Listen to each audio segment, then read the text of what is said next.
Hey fellas, I've already had a full day, It's like, helped one of my friends move, saw my younger brother for the first time in years. Well, hasn't been a bad day overall. Jeez.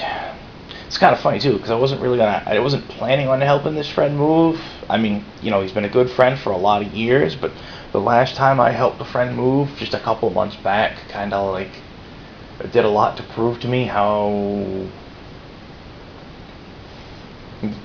much I've let myself go in the past year and a half or so, and I really haven't done much about it yet. I keep telling myself I should, but I just haven't gotten that motivation to do it yet. You know what I mean? So, yeah.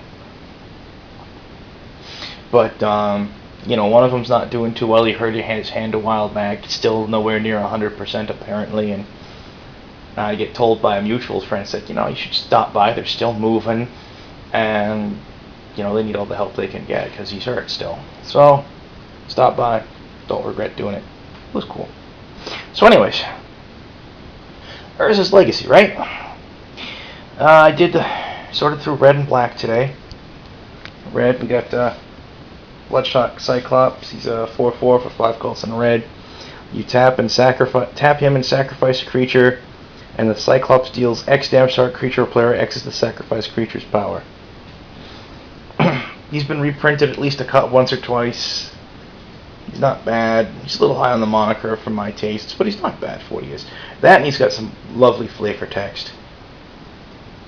After their first encounter, the goblins named him Chuck. Yeah. I think I've mentioned this before. I forgot to mention it was a cycle, though. Sowing Salt, 2 colors, double red, sorcery.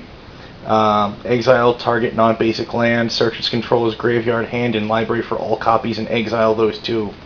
And then shuffle that library. Well, that library gets shuffled. Whatever.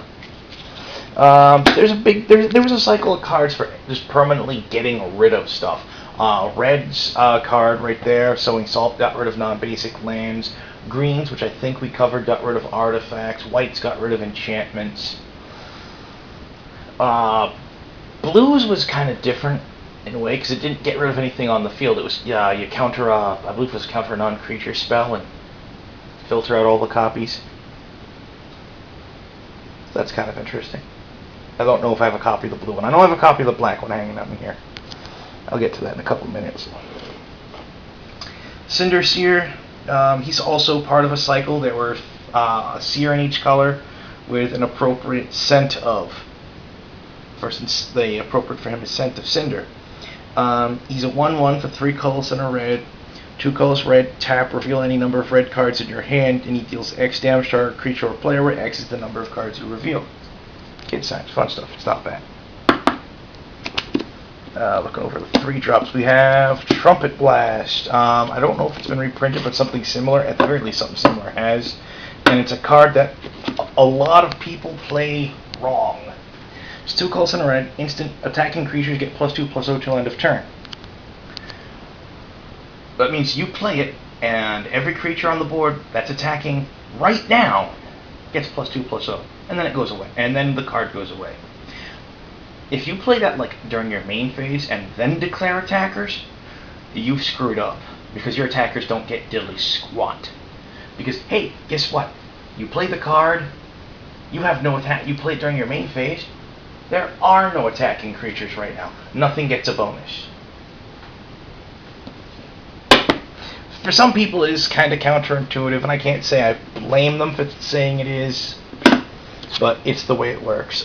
Scent of Cinder, I think I have. Yeah, I've got 4 in a deck. I've got 2 extras here. It's a fun little card. It's a color and a red for a sorcery that does the exact same thing as Cinder Mage. What's his name? Cinder Mage? I can't even what the heck his name was. Cinder Seer does. It's a nice little card. It's a good card in a burn deck. That reminds me, someone asked me to evaluate a burn deck for him. I haven't gotten around to it yet. Sorry. Promise I will. It's just I've been busy.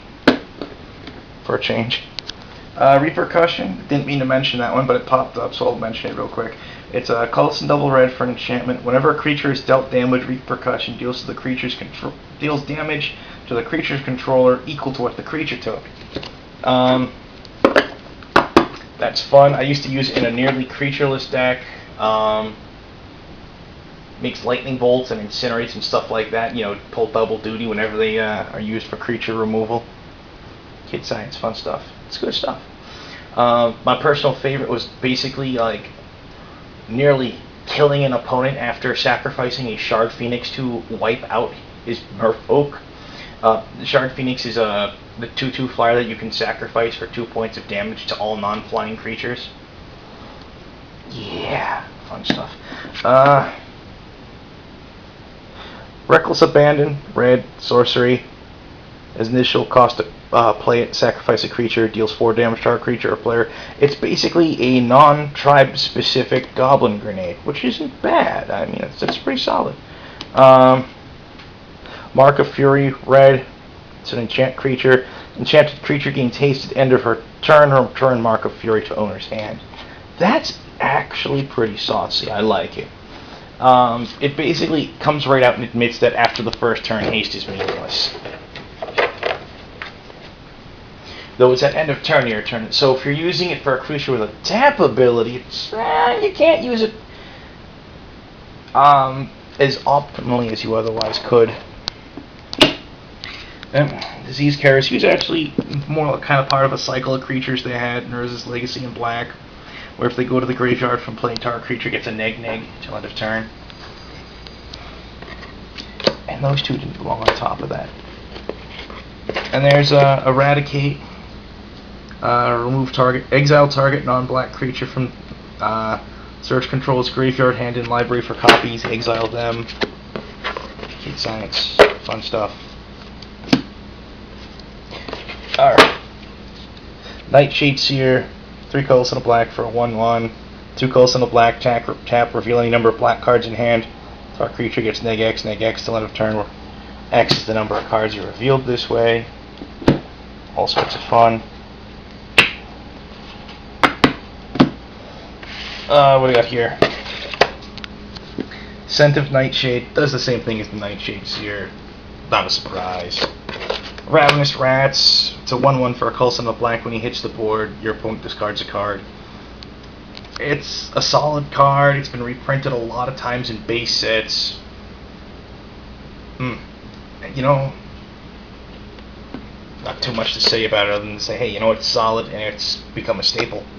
Dying Whale, when enchanted creature is put into graveyard from play, target player chooses and discards 2 cards from his or her hand. What's interesting about that is that it doesn't have to be the creature's controller. The creature's controller doesn't get to choose who target player is either. But the main reason why I put that aside is because the name Dying Whale is just asking to put the card on one of the handful of whale cards in the game. Yeah, I'm going to enchant Killer Whale with Dying Whale. Then I'm going to beach him. Is there a card called Beach? I don't think so. Not that I can recall. Jeez. Skittering Horror. He's 2 colors and a black for a 4/3. When you play a creature spell, sacrifice him. It's kind of interesting. I'm not sure what his current wording would say under Oracle. It might say whenever a creature comes into play into your control, which would actually make him a lot less useful. Because there are ways to get creatures onto your board without casting creature spells. But, oh, there is that. You know, I think somewhere in the middle... Yeah, holy crap, there's something I didn't notice until just now. I mean, I'm absolutely positively certain I heard of it at the time. But before I get too distracted on this, I'm going to bring this up. It says Creature Horror. Can't really make it out too well. Right over here from, we have Gang of Elk from Urza's Legacy. This is Urza's Destiny, Urza's Legacy. We have Gang of Elk. It's a beast. It says Summon Beasts. between here and here, you can see where the 6th edition rules change kicked in. You don't have creatures. Creature cards don't say summon anymore. They're just creatures. You'll also notice that after this point in time, you'll never see another card with the word interrupt on it. The interrupt card type was gotten rid of. Kind of a shame, but it's alright. For those of you who don't understand what interrupts are or were, the easiest way to explain it is, do you remember split second from Time Spiral Block? Where split second basically says, as long as this is on the stack, spells and abilities can't be played. Or is it just spells? I can't remember. But at any rate, imagine it as if it basically said split second, but other things with split second can still be played. And for the most part, interrupts were all counter spell effects. There were precious few of them outside of blue. Precious few. There's an Apprentice Necromancer. He's pretty interesting. Didn't have a lot of them. Only one. He's a 1/1 for a Coulson of Black. You pay black, tap and sacrifice him to pull a creature card from your graveyard into play. That creature gains haste and is sacrificed at end of turn. It's kind of interesting.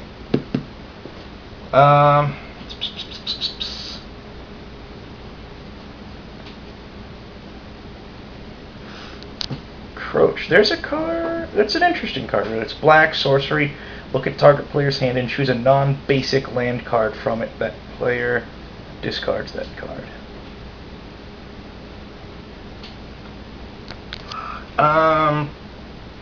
Probably better in older formats, because these days it's questionable value. Not that you can play it in new formats anyway, but I don't think it would be as good if it was published today.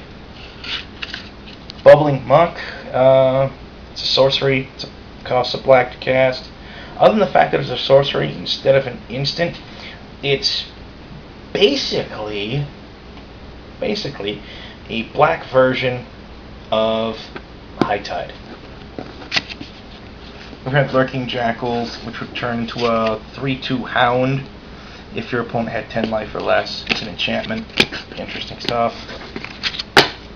One of those insult to injury cards, I guess you might say. I don't know. Helps you finish your enemy off.